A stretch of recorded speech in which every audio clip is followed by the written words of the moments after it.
So I hate leaving a book unread. And since we're not going to get back to school together this year, like, I have to finish the book. So if you choose to listen to it, great. If you choose not to, fine. But personally, I can't stand having a book left unfinished. And so I'm going to read it and, use it or lose it. We've got uh, chapter 20, and it ends on there's an epilogue. Taking too long. 24, 25. So, not very many chapters. I'll probably make it more than one video just so that it breaks it up.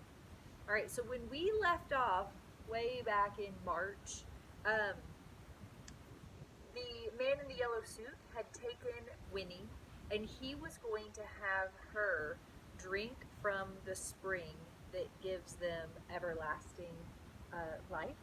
And and Ma was not having it, and so she had a shotgun, and then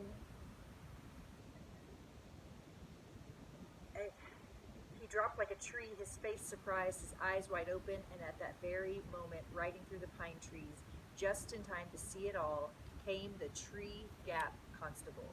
So she was just seen shooting the man in the yellow suit.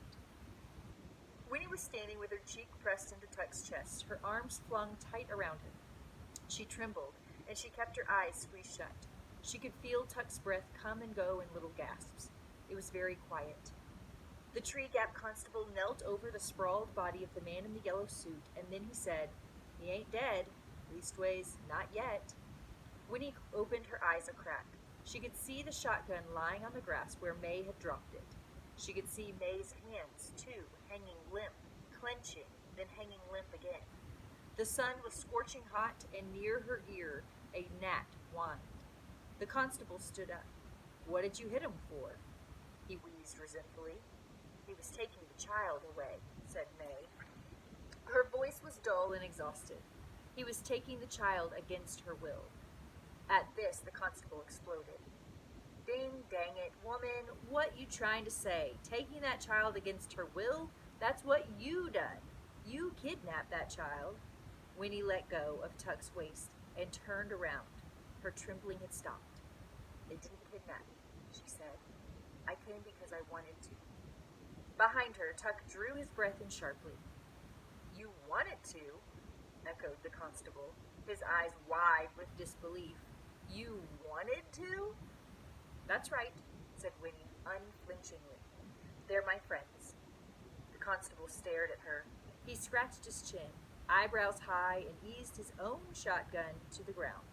Then he shrugged and looked down at the man in the yellow suit, who lay motionless on the grass, the blazing sun white on his face and hands. His eyes were closed now, but except for that, he looked more than ever like a marionette flung carelessly into a corner, arms and legs every which way, midst tangled strings. The one glance she gave him fixed his appearance forever in Winnie's mind. She turned her eyes away quickly, looking to Tuck for relief. But Tuck was not looking back at her. Instead, he was gazing at the body on the ground, leaning forward slightly, his brows drawn down, his mouth a little open. It was as if he were entranced and, yes, envious, like a starving man looking through a window at a banquet. Now, why would he be looking at him like a starving man? That's a good simile there, too. Winnie could not bear to see him like that. She reached out a hand and touched him, and it broke the spell. He blinked, took her hand, squeezing it. "Well, anyway," said the constable at last, turning businesslike, "I gotta take charge here. Get this feller into the house before he fries. I'm telling you now, if he don't make it, you're in a pickle. You people, now, here's what we'll do. You," he said, pointing at May, "you gotta come with me. And you and the little girl, you gotta be locked up right away. And the little girl, I gotta get her home. The rest of you, you stay here with him. Look after him. I'll get back with the doctor as quick as I can. Should have brought a deputy, but I didn't expect nothing like this to happen." Well, it's too late now. All right, let's get moving, Miles said softly. Ma, we'll get you out right away. Sure, Ma, said Jessie. Don't worry about me none, said May in the same exhausted voice. I'll make out. Make out? Exclaimed the constable. You people beat all. If this feller dies, you'll get the gallows. That's what you'll get. If that's what you mean by make out. Tuck's face crumpled. Gallows? He whispered. Hanging? That's it, said the constable. That's the law. Now let's get going. Now think about that. She has everlasting life and she gets hung. What's that gonna look like? All the people around that were there would then know. Miles and Jessie lifted the man in the yellow suit and carried him carefully into the house. But Tuck stood staring, and Winnie could guess what he was thinking. The constable swung her up onto his horse and directed May to her own saddle. But Winnie kept her eyes on Tuck.